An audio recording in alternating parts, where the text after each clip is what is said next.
联准会升息迫在眉睫，福特发出供应链警告后，美债直利率曲线倒挂加剧，美股主指周二开低后一路震荡下探，道琼500点长收黑300点，苹果逆势收红。美国联准会将在9月20日至21日召开政策会议，预计台北时间22日凌晨公布利率决策结果。交易员预测联准会将宣布升息3码，联邦基金利率水位可能要到2023年3月升至 4.49% 才会到顶。在等待联准会决策结果之际，美债直利率曲线倒挂加剧，美国10年期美债直利率仍远高于 3.5%， 创2011年以来的最高，2年期美债直利率逼近 4%， 债市持续发出更大经济衰退的讯号。本周关键明凌晨 FOMC 的会议声明，道琼短线观察支撑31269、3106430、0922，压力30800、30663万0510，纳指压力观察支撑12178、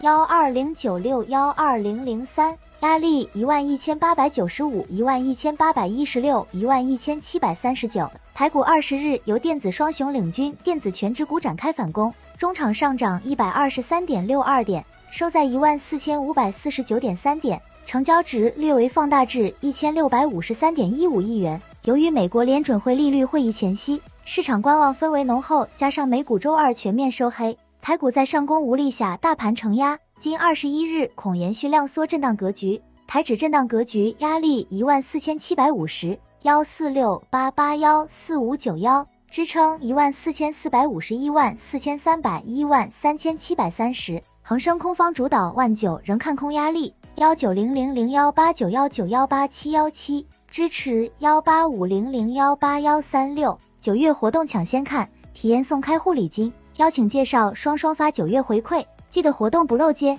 以上市场价格仅供参考，不代表本公司立场，策略观点仅为分析人员独立评估判断，未考虑投资目标及财务状况，仅供参考。公司不保证策略的准确性，交易策略上的损失不承担任何责任。